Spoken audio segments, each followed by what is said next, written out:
The story of a woman, a Plantagenet woman who overcame hardship and suffering early in life, only to gain wealth and status at a court that would always hold suspicions. The Countess of Salisbury's story is riveting and tells of life outside the inner circle of a Tudor royal family, but a life that would prove just as divisive. Add to that a retribution that would then only see her finally fall after that of her accusers.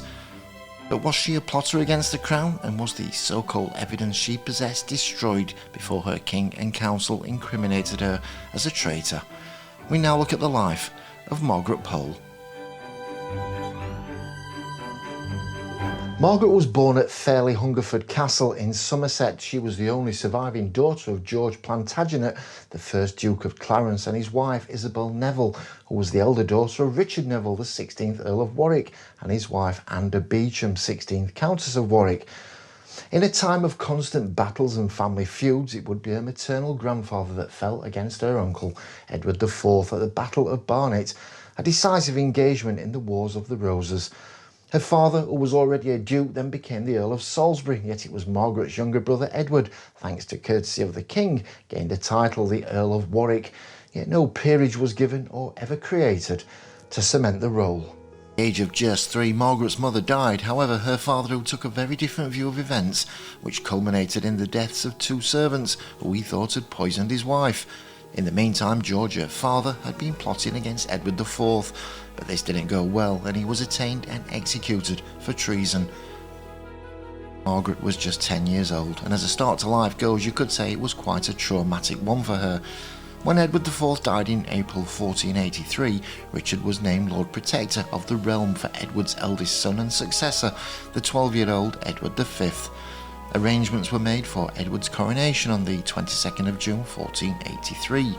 However, before the king could be crowned, the marriage of his parents was declared bigamous and therefore invalid. Now officially illegitimate, their children were barred from inheriting the throne. On the 25th of June, an Assembly of Lords and Commissioners endorsed a declaration to this effect and proclaimed Richard as the rightful king. He was married to Anne Neville, younger sister to Margaret's mother Isabel. Richard's reign, though, would only last for 2 years, as he was defeated at the Battle of Bosworth and killed in 1485. The Plantagenet dynasty was now out, and into their shoes would come Henry Tudor and the start of the all-powerful House of Tudor. Henry VII, now on the throne, married Margaret's cousin Elizabeth of York. The marriage officially marked the end to the Wars of the Roses. As for Margaret and her brother Edward, they were both taken into care. For young Edward, his troubles were just beginning. He was the son of George Plantagenet, the first Duke of Clarence, and a potential claimant to the English throne during the reigns of both his uncle, Richard III, and now Richard's successor, Henry VII. He moved to the Tower of London, although he was briefly displayed at St Paul's Cathedral in 1487 to the masses, which was in response to the presentation of the impostor Lambert Simnel as the Earl of Warwick to the Irish Lords. Around November 1487, the king gave Margaret in marriage to his cousin, Sir Richard Pole, whose mother, Margaret Beaufort, was half-sister to the king's mother. It would be a match that reinforced the Tudor alliance between the houses of Lancaster and York. The plot thickened, and by 1499, factions within court and beyond were still looking for ways to gain the ultimate crown and power. From the age of 10, Edward had been held in the Tower of London. His claim, albeit tarnished, remained a potential threat to Henry, particularly after the appearance of the pretender Lambert Simnel in 1487. In 1490, Edward was confirmed in his title of Earl of Warwick, despite his father's attainder, his claim to the earldom of Warwick being through his mother. But he remained a prisoner until 1499, when he became involved in a plot to escape with Perkin Warbeck, who had claimed to be Richard of Shrewsbury, Duke of York, who was the second son of Edward IV and one of the so-called princes in the Tower. On the 21st of November 1499, Edward appeared at Westminster for a trial before his peers, presided over by John de Vere, the Earl of Oxford. A week later, Warbeck was hanged for his misdemeanour, and Edward was beheaded for treason on Tower Hill. Richard Pole held a variety of offices in Henry VII's government, the highest being Chamberlain for Arthur, Prince of Wales, Henry's eldest son. And when Arthur married Catherine of Aragon, Margaret became one of her ladies-in-waiting, but her entourage was dissolved when the teenager Arthur died in 1502. Richard himself died in 1505, leaving Margaret a widow with 5 children, very little land and hardly any income or prospects. It would be the benevolent King Henry who would pay for his funeral to help Margaret's current financial situation. Margaret's third son, Reginald Pole, was given to the church, yet he was to have an eventful career as a papal legate and later Archbishop of Canterbury, although he resented his mother's abandonment of him later in life. It was a time of need for Margaret. She couldn't afford or support herself or her children. In other words, she had little options left. After the death of her husband, she was forced to live at Sion Abbey among the Brigantine nuns, and it would be in 1509 that once again she returned to favour. On the death of Henry VII, a new king was now proclaimed, King Henry VIII. When Henry VIII came to the throne, he married Catherine of Aragon himself.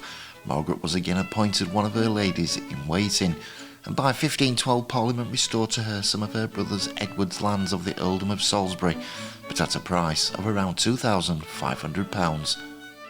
Henry VII, who had feared Edward and his claim to the English throne, had controlled them during her brother's imprisonment and had confiscated them all after his trial. It was also announced that Margaret would gain back previously held lands and restore Margaret to the earldom of Salisbury.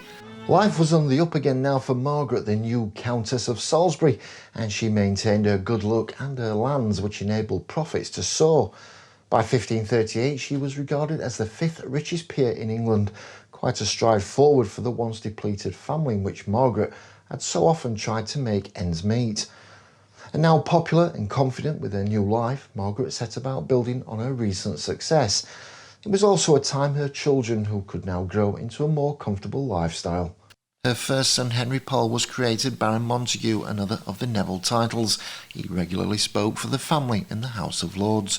Her second son Arthur Pole was an English knight and had a generally successful career as a courtier, becoming one of the 6 gentlemen of the Privy Chamber. But he suffered a setback when his patron Edward Stafford, the 3rd Duke of Buckingham, was convicted of treason in 1521. But he was soon restored to favour, but he died young in about 1526. Margaret's third son Reginald Pole continued his life within the church. He represented Henry VIII in Paris in 1529, persuading the theologians of the Sorbonne to support Henry's divorce from Catherine of Aragon. Her youngest son Geoffrey Pole married Constance, who was the daughter of Edmund Pakenham, a very wealthy family of the time, and he inherited the estate of Lordington in Sussex. Margaret's one and only daughter was Ursula, and she became an English noblewoman and the wife to Henry Stafford, the 1st Baron of Stafford. As for Margaret, her life at court was up and down. In 1518 she had a dispute with King Henry after he had awarded contested lands to the Dukedom of Somerset. Then in 1520 Margaret was appointed governess to Henry's daughter Mary Tudor, but the following year, when her sons were mixed up with Buckingham, she was removed, but eventually restored again by 1525.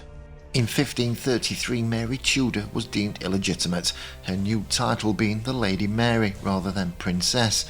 This infuriated Margaret, who refused to return Mary's gold plate and jewels back to Henry. Mary's household was dissolved and her servants, including Margaret, were dismissed, and then in December 1533 she was sent to join the household of the infant Elizabeth at Hatfield in Hertfordshire. It was a troubling time for Mary, who was basically ignored by her father Henry for the next 3 years. The imperial ambassador Eustace Chapuis suggested later that Mary be handed over to Margaret, but Henry refused, calling her a fool of no experience. In 1531 Reginald Pole took a leap of faith, you could call it a pole vault, into the unknown when he had started to warn of the dangers caused by Henry's marriage to Anne Boleyn. Life was once again getting complicated. Chapuis, the Spanish ambassador to the English court, had suggested to Emperor Charles V that Reginald could marry Mary and combine their dynastic claims. Chapuis also communicated with Reginald through his brother Geoffrey. Reginald defended his corner and even had the audacity to reply to Henry VIII himself with a pamphlet denouncing Henry's position on the marriage and even royal supremacy. Questions were also asked of the royal princes of Europe to depose Henry immediately. Henry obviously took this with a pinch of salt. Well, quite possibly not. It would take a letter from Henry and pen to Margaret, who then sent another to her son Reginald, a letter conveying her disapproval of his words and the danger they could bring. In May 1536, Reginald finally and definitively broke with the king after Henry's Anne Boleyn was arrested and eventually executed. And although Margaret was permitted to return to court, albeit briefly, Henry was now on the warpath. He was, after all, a man who didn't forget things in a hurry. In 1537, Reginald was created a cardinal. Pope Paul III put him in charge of organising assistance for the Pilgrimage of Grace, a popular uprising that began in Yorkshire in October 1536, and without doubt the most serious of all the Tudor rebellions, in protest against Henry VIII's break with the Roman Catholic Church. The plan was to march on London and install a conservative Catholic government instead of Henry's increasingly Protestant-leaning one. But the plan faltered with little to no support from either Francis I of France or the Emperor. It would be now that Henry sent out men to assassinate Reginald. He was on the run. This was a time of terror for Reginald. Henry was clearly looking for blood, and now the whole of the Pole family were looking over their shoulders. In 1538, the Exeter conspiracy was a supposed attempt to overthrow Henry VIII, who had taken control of the Church of England away from the Pope, and replaced him with Henry Courtenay, the first Marquess of Exeter, who was a first cousin of the king. As part of the investigations, Geoffrey Pole was arrested in August. He had been corresponding with Reginald, and the investigation of Henry Courtenay, the Marquess of Exeter, had turned up his name. Geoffrey had appealed to Thomas Cromwell, who had him arrested and interrogated. Geoffrey had given information that a Roman Catholic conspiracy was in the making. Under interrogation in 1538, Courtenay was also found to be in correspondence with the self-exiled Cardinal Reginald Pole. Both Geoffrey and Reginald were accused of heading the conspiracy, and Cromwell convinced the king that Courtenay was a part of it. By May 1539, Henry, Margaret, Exeter and others were attainted. This conviction meant they lost their titles and their lands. Henry's reprisal would be swift, and the Poles were now teetering on the edge. The king, with Reginald Pole himself out of reach, took revenge on Pole's family for engaging in treason by word against the king. It's been said the conspiracy was largely exaggerated by Thomas Cromwell, at this point Chancellor of the Exchequer, and Richard Rich, the first Baron Rich. Evidence at the time was pretty weak, as was usually the case back in the day. However, Cromwell produced a tunic bearing the 5 wounds of Christ, symbolising Margaret's support for Catholicism and the rule of her son Reginald and the king's Catholic daughter, Mary. However, this supposed discovery took place 6 months after her house and effects were searched at her arrest, and quite possibly Margaret had a shout of entrapment and of planting evidence, as in all likelihood this was a fabrication to bring down the Poles. It looked like the end of the road for Margaret. She was now sentenced to death and could be executed at the king's will. Margaret Pole, now without her title, was held for the next 2.5 years in the Tower of London. She, her grandson Henry and Exeter's son were held together and supported by the king. Maybe Henry was enjoying holding them captive and giving little away to what he really had in mind for them. She was even attended by servants and received an extensive grant of clothing in March 1541. On the morning of 27th of May 1541, Margaret was told she was to die within the hour. Visibly shaken, she replied that no crime had ever been placed upon her, but this proved fruitless, and she was taken from her cell to the place within the precincts of the Tower of London, where a low wooden block had been prepared instead of the customary scaffold. As she was of noble birth, she was not executed before the populace. 2 reports have been written that survive telling of her execution, one by Marillac, the French ambassador, and the other by Chapuis, ambassador to the Holy Roman Emperor. Although the accounts differ, with Marillac stating that she was taken to a corner of the tower where so few people would attend. As for Chapuis, his account was a little more graphic. He stated that around 150 people were present, including the Lord Mayor of London. Chapuis wrote that, "At first, when the sentence of death was made known to her, she found the thing very strange, not knowing of what crime she was accused, nor how she had been sentenced. And that, because the main executioner had been sent north to deal with rebels, the execution was performed by a wretched and blundering youth, who literally hacked her head and shoulders to pieces in the most pitiful manner." There was a third account which even to this day has a doubtful authenticity about it, stating that Margaret refused to lay her head on the block. and according to the account she turned her head every which way, instructing the executioner that if he wanted her head he should take it as he could. But based on the narrative, this account can be put firmly at a storyteller's license to convey drama, and in doing so creating a mythical storyline. Whichever account you want to believe, it is a fact that afterwards Margaret was buried in the Chapel of St. Peter within the Tower of London. Her son, Reginald Pole, said that he would never fear to call himself the son of a martyr. She was later regarded by Catholics as such, and was beatified on the 29th of December 1886 by Pope Leo XIII. Margaret Pole was a woman with connections. She rose to a position of wealth and power, yet she also became accountable for others' actions and ones which would ultimately lead to her own downfall. She became embroiled in religious uncertainty, and although initially she gained support from Henry VIII, her life would be crushed by the same man. Even in the time she proclaimed her innocence, and quite possibly she spoke the truth, her main instigator, Thomas Cromwell, had been attainted and executed even before her. Yet his so-called evidence from her house proved to be the final straw. Margaret was brought to the Tower at the age of 65. Her mental state must have been shot to pieces, along with growing anxiety at her family's woe. Could the blame be all placed upon one woman's shoulders? And should she have had more control over her offspring? Maybe a few words to the wise would have healed the situation and placed herself in line for a happy retirement. Henry has always showed no inclination to help the Poles any further. He saw her as a traitor, a woman whose son had breached court and crown etiquette by denouncing his king. This was treason, and it was a case of if you couldn't trap the culprit, who could be brought to the block to pay for his misdemeanours. Unfortunately for Margaret, she paid the price. A highly publicised case which was considered a grave miscarriage of justice both at the time and later.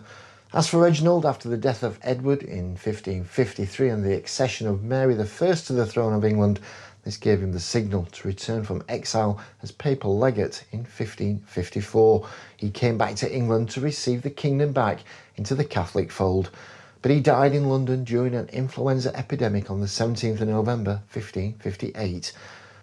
Margaret's death was unnecessary and regrettable. She never committed treason, and her age of 67 at the time of her death is a cruel reminder to everyone that Henry VIII was not a man to be treated lightly.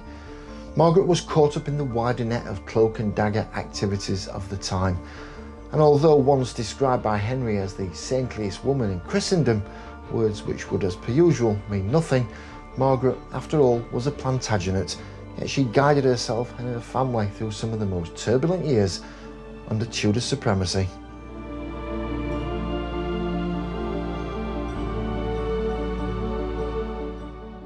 Well, thank you so much for watching. I really appreciate it. For more amazing stories, join me today and benefit by subscribing. Oh, and check out both the videos coming up on the screen right now. And I'll see you again here soon on the History Roadshow.